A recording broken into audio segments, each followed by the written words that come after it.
Bonjour à tous et bienvenue dans cette vidéo. Alors aujourd'hui je vais vous montrer un très beau trade que j'ai raté, que j'ai pas pris. C'est un achat sur le Nasdaq au niveau des 9750. Donc pourquoi 9750? Alors, il faut savoir que tous les 250 points en général, il y a une bonne réaction sur le Nasdaq. Sur les futurs, est-ce que ça marche sur les CFD? Je ne sais pas. Mais sur les futurs, en général, tous les 250 points, ça constitue soit un très gros support, soit une très grosse résistance. Donc aujourd'hui, les 9750, c'était ici. Hop, on va tracer ça. Voilà, 953 à peu près. Bon, on n'est pas à ça près. Alors pourquoi j'ai pris ce trade? Parce que j'utilise les points pivots journaliers affichés et les 9750 correspondaient aux points pivots journaliers. Donc on avait chiffre rond, niveau clé 9750 plus point pivot journalier. Pour moi ça correspondait à un très très gros support.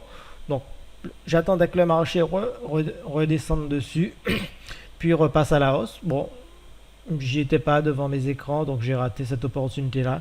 Pour moi c'était la plus belle opportunité du jour. Sur le S&P 500 c'est un peu moyen, mais sur le Nasdaq c'était pour moi la plus belle opportunité du jour. Donc concernant les niveaux des 250, je vais vous montrer rapidement l'efficacité de ça. Alors niveau 750, allez, 9500. 9500, c'est tous les 250 points. Donc 9500 correspond à un niveau tous les 250 points. Donc 9500, on voit que voilà, c'est un très gros niveau. Voilà, on a buté dessus une fois, deux fois. Ici, on est passé au-dessus, en dessous, on a buté. Et ici, c'est un trade que j'avais pris à 9505. Je l'avais pris même un peu plus haut, à 508 ou 500 trucs. Je me souviens pas. Et j'avais lâché à 690, hein, si ma mémoire est bonne.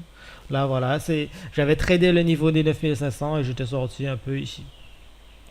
Maintenant, on va essayer de tracer le niveau des 250. Alors, 250, ça nous donne ça. Voilà. Vous voyez ici, niveau des 250, voilà, ça rebondit dessus. Pareil que la journée d'aujourd'hui, sauf que c'est monté un peu plus haut, ça a touché 500, ça revient sur les 250 et après ça repart. Pourquoi? Parce qu'on est dans un marché très haussier, donc on va chercher à faire que des achats.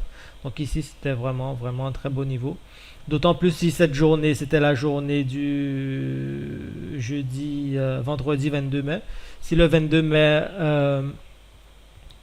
les 9250 correspond à un point pivot ou un ratio de Fibonacci, c'est un niveau très intéressant à trader. D'autant plus, vous voyez, là on est arrivé sur le niveau des 30 sur le RSI.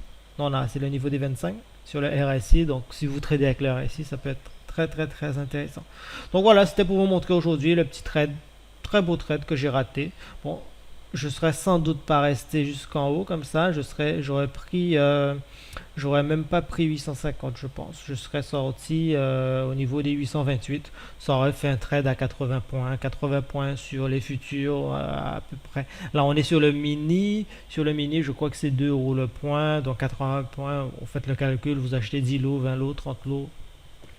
Après, ça peut devenir très intéressant. C'est vrai qu'à un lot à 2 euros, bon, ça fait pas arriver 80 points à 2 euros. Ça fait 160 euros quand même.